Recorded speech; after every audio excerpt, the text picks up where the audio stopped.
Hey, so today I am relaunching my feature I used to have, Handbaskets to Hell book reviews.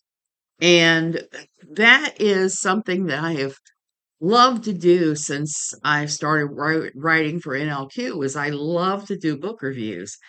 If you know who I am, great. If you don't know who I am, I'm Suzanne Titkemeyer. I used to write for a place called Pathos, a column called No Longer Quivering. It dealt with the evangelical quiverful movement, the thing that I was a member of for a very long time. A thing that pretty much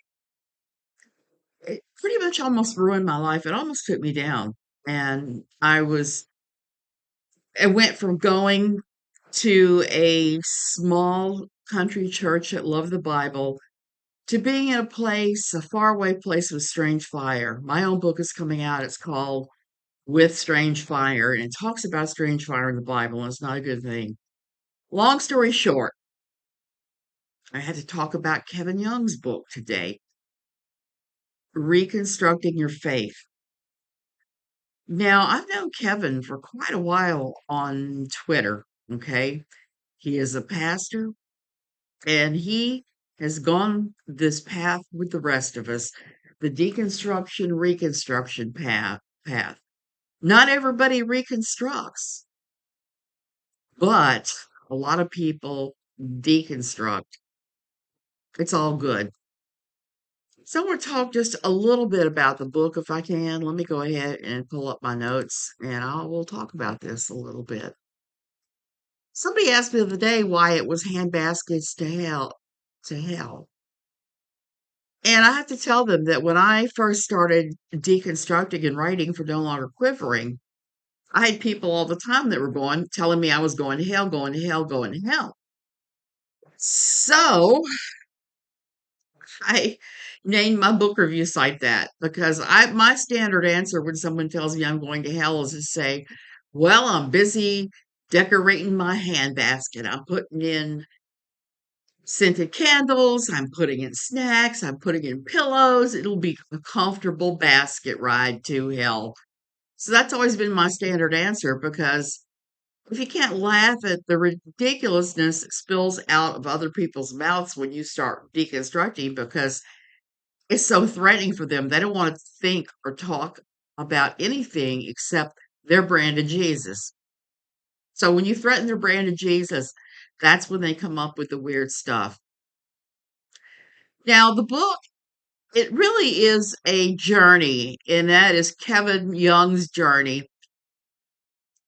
He was, on a path of Christian faith. He ended up deconstructing like so many of us do, and then he went into reconstruction, reconnection, resurrection.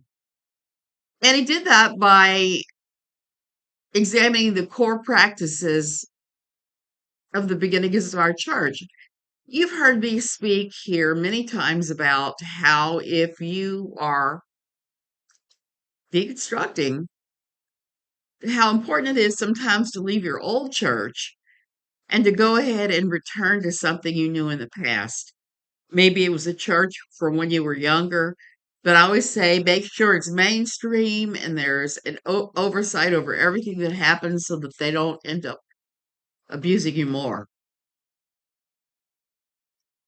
That's really important. So when he talks about returning to the core practices in this book, that's the sum of what he's actually talking about. One of the things that is really bizarre about American evangelical Christianity, the high demand religious organizations and non denominational, is that they really, really, really downplay the ancient practices and sources of our Christian faith and turn their backs on that. And the path that they construct has to do with modern theology. And modern theology in these places is not the best thing in the world. Kevin broke my heart early on in the book, talking about just being at the bottom and landing at a Catholic monastery and being unable to open the door and just being completely broken right where he was. Sometimes that has to happen to us, and it's not fun. But he takes us on his journey out and in, and how he put himself back together. He went back to liturgical practices, which is a good thing if you're stuck and you can't do anything else. Do what you know, like I said. And there are going to be a lot of people that are going to look at this and just say, "Oh, no, no, no." But the truth of the matter is we all do this. All of us change every day. Like I always say, the only constant in life is the constant of change. And if you're staying stuck in the same place and you're not deepening your faith, what are you doing? And sometimes that means those desert times where you walk alone and there's nobody there with you but you and God. And that's what deconstruction can be like. This has been really one of those very vulnerable things that he shared with the rest of us. And about the hitting his rock bottom, his dark night of the soul, where his faith crumbled. Here's the thing about the crumbling. The most important thing is after it crumbles, you can always reconstruct something better, more normal, or more gentle on your soul. There's nothing to say that once you leave your original difficult faith that you can't move on to a future that contains something bigger and better and brighter. And that's really what Kevin's book is about. It's about that journey out and then your journey to make something that is better.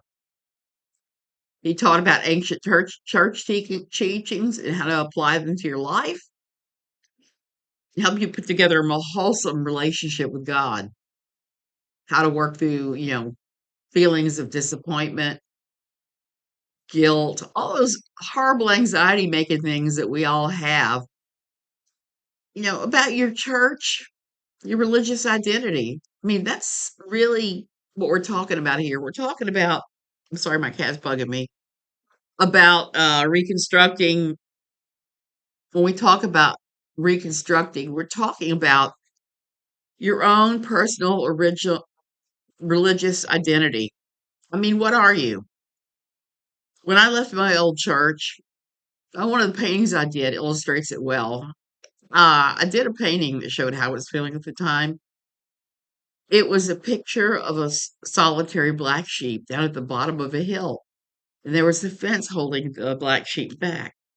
And on the top of the nearby hill, the black sheep could see that it was filled with white sheep.